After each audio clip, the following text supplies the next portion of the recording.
It's Monday and time for the Back to Business podcast, featuring Calgary's industry leaders. Welcome today's show host, Kim Hayden. Learn, earn, and return. It's all about how you can be better service to your community, grow your business, and just have that amazing, great Alberta experience.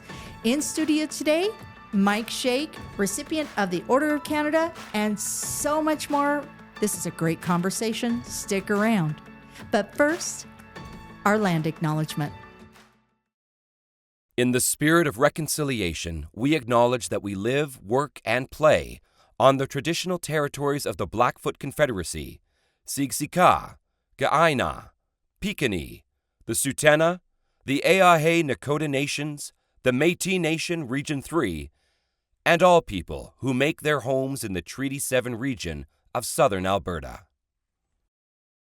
All righty. Welcome to the show, Mike. How are you today? Good, thank you very much. Yeah, thank you for inviting me over. Oh, absolutely. Well, I feel like there's a wealth of knowledge here, and not in any singular vertical, but overall, that you have a really great perspective on how we do business here in Calgary and how it affects people at a local level. Thanks. So first, Mike, can you give us a little bit of pre-frame as to how long you've been in Calgary and what is your background in business?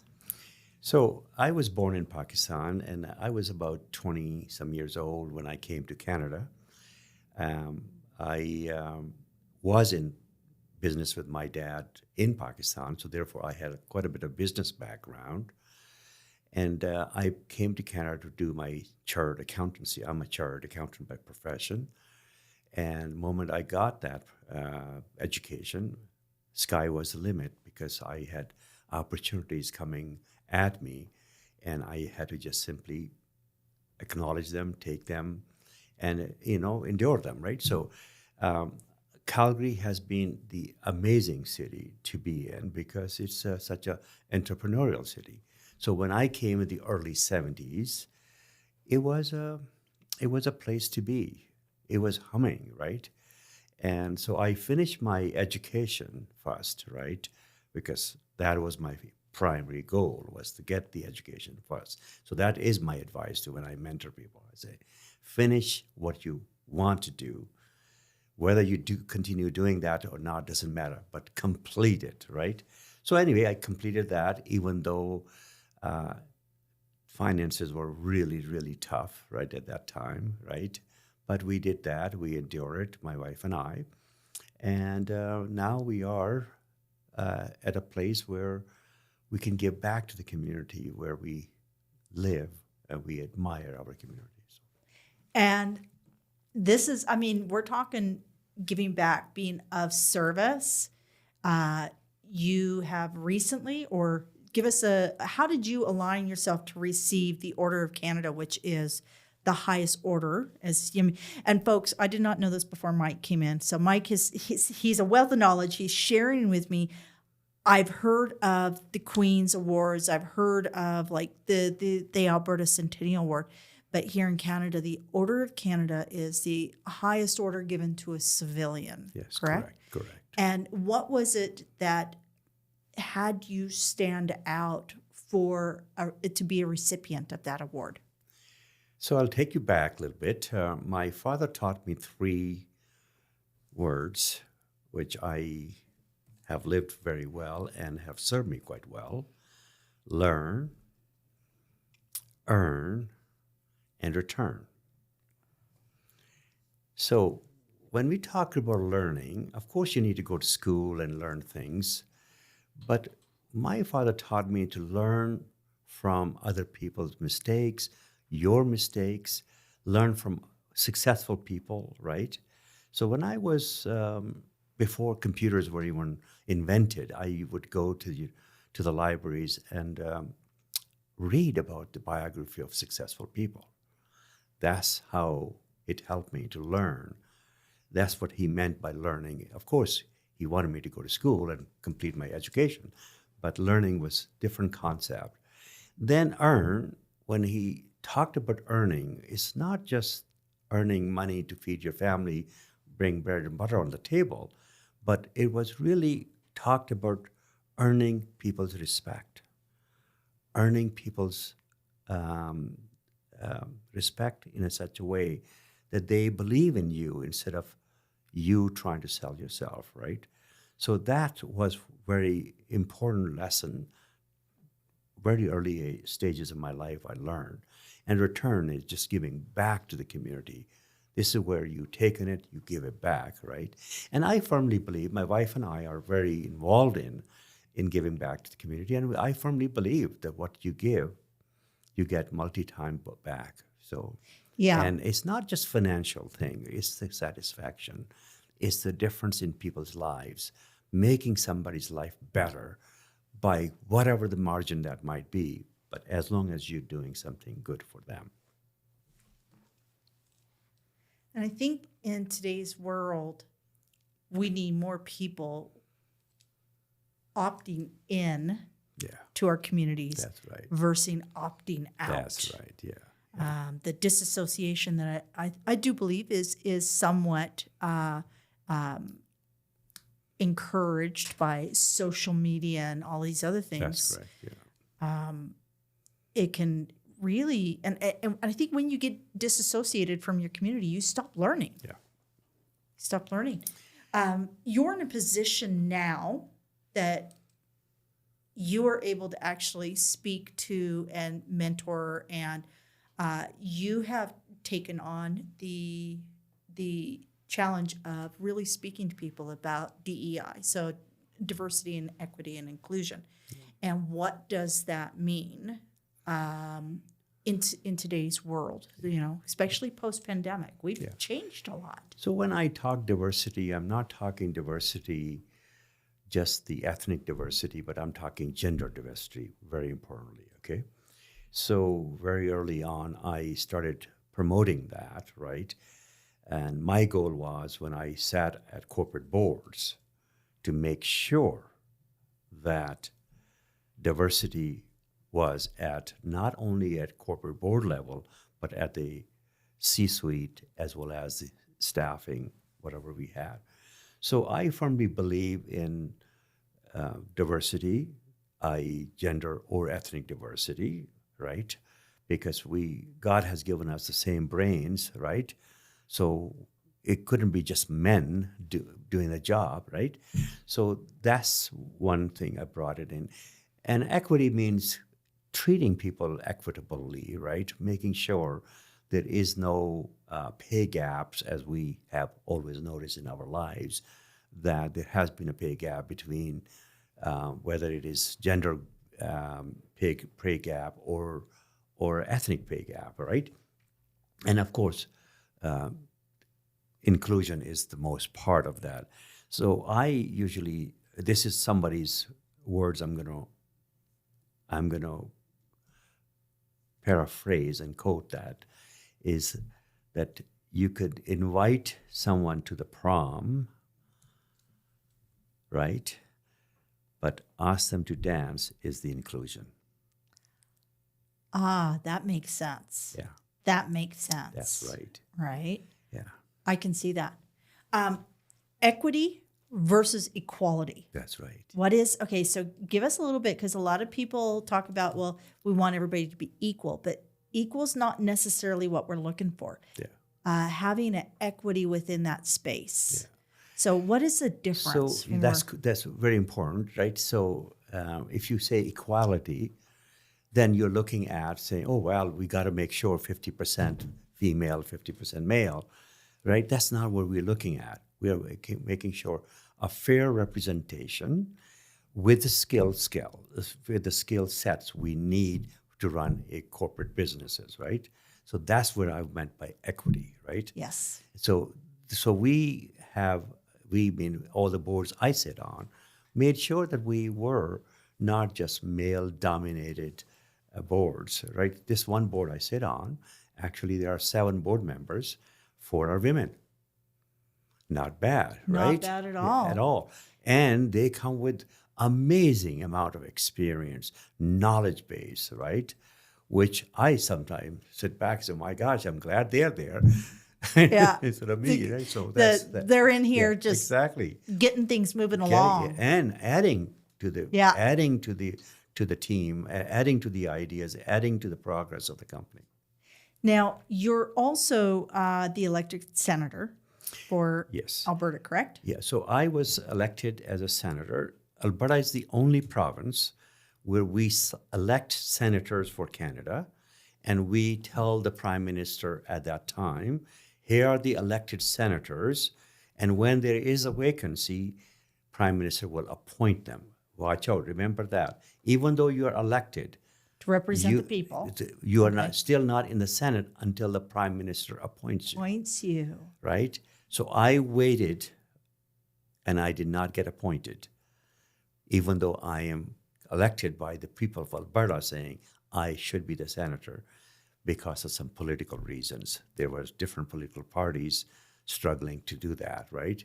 So I now have aged out. I cannot be in the Senate anymore, even though There's an age limit? yes. And we see so what's, it's yeah. a 75 age. Okay. Age 75 is the age limit. You're 75? Yes. I would have never guessed. I was like totally in your 60s. So 75 is the last day you could be, even though if you're in the Senate today, the day you turn 75, adios, goodbye. Yeah. You'd have to give. See, what happened is Canada Constitution was brought in 1867. At that time, 75 was a fairly big limit of age, right? Yeah. And so they set up the age limit, and we continue to maintain that age limit, even though today 75 is the 60s, right? Yeah. Exactly. Exactly. And we're going to see that shift with the new biotech and all the technology that's starting to impact day-to-day life. Yeah. I mean, our Gen Alphas, they're saying Exactly. that generation is probably going to live to 150. Yes, ma'am. So unlike U.S. has elected Senate and the lower house is elected. In Canada, only the parliament is elected. Senate is appointed. Only Alberta is the only province where we elect senators, and we have those names for the prime minister, and the prime minister will decide whether they appoint or not. Similar to in UK, House of Lords is exactly that. House of Lords are appointed by the Prime Minister of England. interesting. Having grown up in the States, I find it all very interesting because it seems like Canada is almost like in this. It's like, oh, sorry, darling, we're playing footsie here, folks. I find that Canada's almost it's European, it's British in design, but it seems to have a lot of thought. Like a lot of people think, oh, it's the 51st state, or and I hear this from Canadians, and I just roll my eyes. I love the ones that say, oh, if I was an American, I would be a Republican. It's like, you don't have a clue as to anything Republican here in Canada. There's nothing even remotely close. Even the Conservative Party would be considered a conservative Democrat in the United States. Exactly. Like most Canadians have no clue how fortunate and how we are with having kind of basic standard of life, taken care of, right? So basic medical, there's a basic shelter in place, right? Yeah. So those quality of dignity. So in your capacity now, so we've had experience like literally from real estate to bookkeeping here. Like there's huge lifespan. Like I said, I would have never guessed 75. But with this messaging and moving forward with the diversity and the inclusion, where are you at right now? What are you driving home right now? How are you continuing to serve today? So I have some pet projects which I love to do. My wife and I are very much proponent of literacy. So we have spent a lot of time. My wife is doing her PhD in education and art, right? So we firmly believe in literacy. We think if you can teach someone to fish, then giving the fish is the best thing to do. So therefore, I am involved in many literacy projects, such as Bow Valley College, Weber Academy, Education Matters. Now I chair the World Literacy Foundation. This is an organization which is working worldwide, including Canada, of course. I want to work on my backyard first. And our goal is to bring literacy to 5 million children, or kids. Children, I said the right word, in 50 cities within 2023. That is our goal. So we have reached out to this. We mean when I say we, I'm talking royal we, i.e., we are in partnership with UK, Australia, Canada, and United States, the 4 countries partnering with, to bring the literacy awareness to UN. So we have presented our programs to the UN twice already. And we also have World Literacy Summit in Oxford every second year. So last year we had a summit, and next year we're going to have another summit. So that's one project I'm involved in. So it's a literacy at a larger scale, right? Yeah. Larger scale. And then the second thing which I and my wife work on is the marginalized and people with disabilities. Okay, so my wife has been director of a organization called CUPS, Calgary Urban Projects Society, which takes care of the children of the marginalized communities. And I am also the director of the Canadian Paralympic Foundation. Very cool. So we have raised money, and we continue to raise money towards providing sports opportunities to people with disabilities. So creating confidence in them that they are, as a common, fully participating citizens, right? So I am involved with that. So therefore, this August, I will be going to Paris to attend the International Paralympics in Paris, to represent Canada. Amazing. So there's no retirement, eh? No. No. I told my wife she will have to take me out of my office on a stretcher. I'm not retiring. I don't know. Do you recall George Burns? Yeah, of course. And he would stand there, Yeah. and I think he was about 75 when he started closing every show. Yeah. I can't die because I'm booked next week, right? Yeah, exactly. And we see Betty White. She's, That's so right. absolutely. Yeah. Wow, yeah. And when you hit that stride where you've done enough service and you can encourage service, and you share, I think there's a mentorship space just by being visible. Yeah. And I think that's another thing is when we're looking at DEI, where there's also ageism, right? Right. Especially Correct women, who Correct are on. over Yeah. 60, 65. Yeah. And it's almost like, you hear that not now boomer, right? Yeah. And the reality is there is wisdom through lived experience, right? So I had one more item, Yes. which is my pet thing, and I call it safe communities. Means I want to make sure our communities are safe, right? So I actually chaired. I was part of the police commission for 8 years, Calgary Police Commission. So I chaired that. And my goal was to bring down the crime rate in Calgary, right? Because Calgary Police Commission is only for Calgary. Yes. It just cannot. And so I spent 8 years on that, right? Of course, a while ago, so I don't have any more position in it. But I am quite vocal about it. So I write articles in the paper. I call them op-eds towards that. And often I am outspoken on human rights, right? Yes. Human rights are sort of what's happening at Gaza is horrible thing, what's happening, right? So I speak quite often about that, right? I mentor a lot of people because I want to have those young people grow up to be our leaders, right? Yes. And they will be our leaders. So I mentor them as much as I can, whether that is giving them the idea, encouragement, or resources, whatever the case may be. But I would like to have these young people stand up, particularly females, because I think sometimes females don't want to stand up and say, well, I can do this. I'm saying, yes, you can do it better than men can do it. Okay, let's do it. Let's So just do it. that's what I encourage right now. I think that females, still to this day, I think a lot of young female children are still being reared, be polite, be courteous, and so forth. And we mix that up as adults with, don't speak until spoken to, right? Yeah.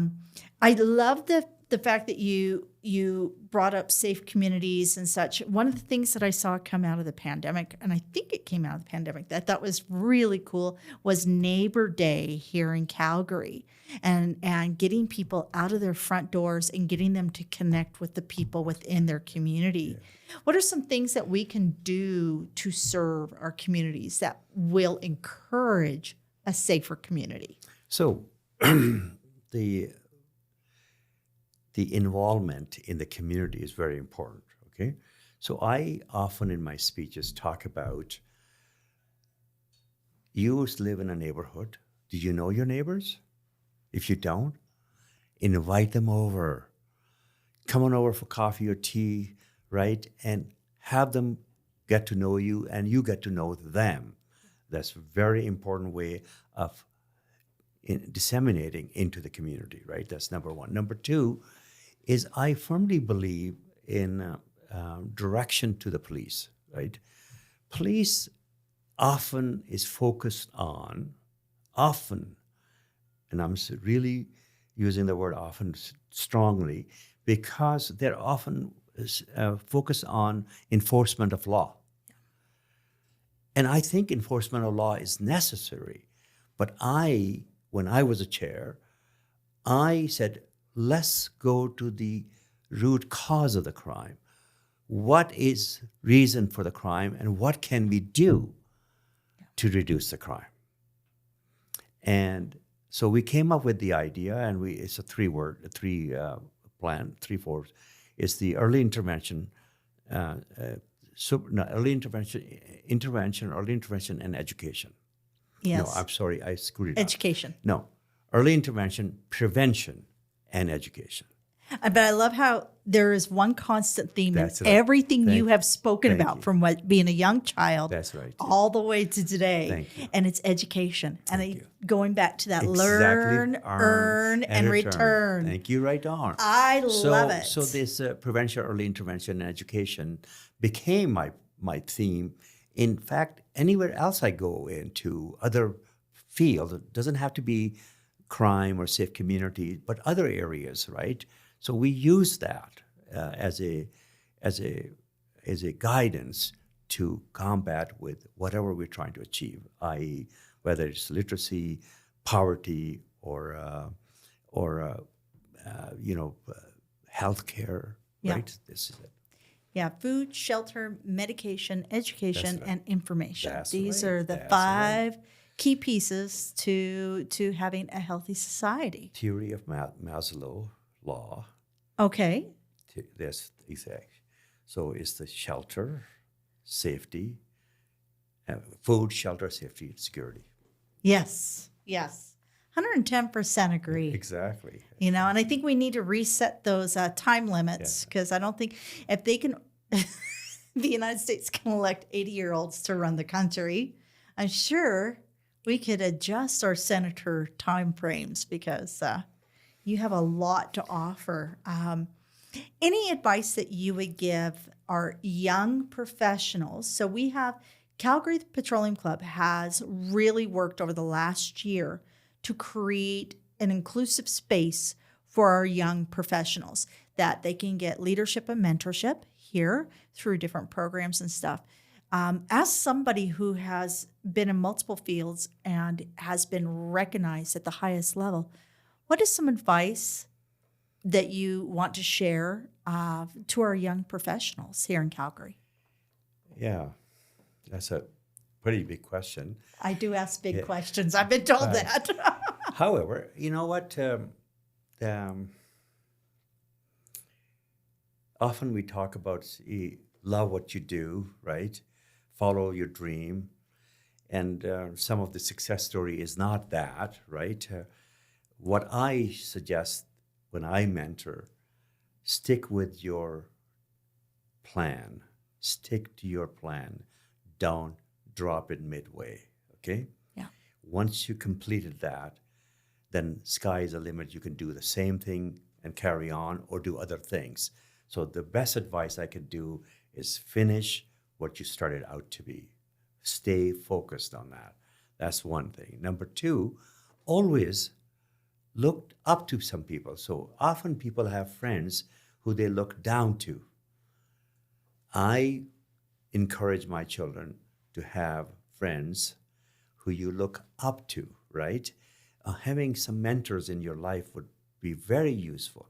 There's nothing wrong with just going to someone saying, listen, I'm just beginning, and what do I do to get ahead in my life, right? And I have given some advice which is not very popular advice, and that's because my father taught me, and that is never work for someone. Yeah, It's not very popular. I understand it's that. not very popular advice, but you know what? I have never, and Yeah. so therefore I have always started my own businesses, and I've been very successful in running those businesses because I am boss of my destiny. And you do the follow through. And that's the thing.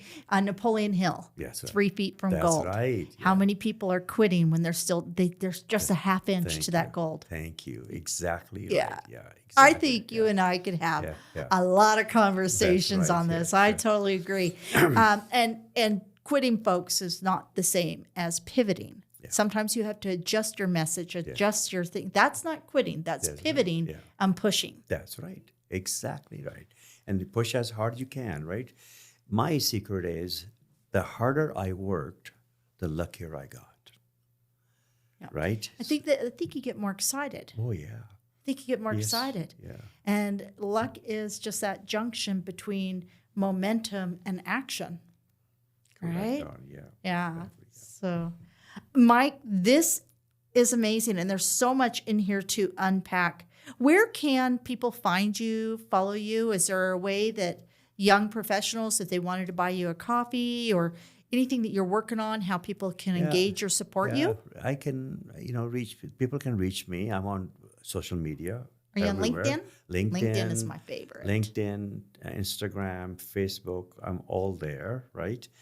I'm getting inundated by all this social media, right? Yeah.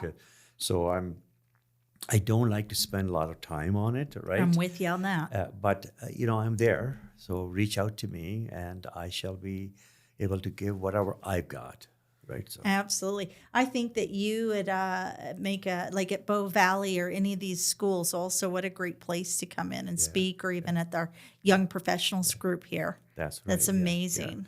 So I am actually chairing Bow Valley College $35 million campaign. And I'm speaking tomorrow on that, tomorrow afternoon, which is Tuesday.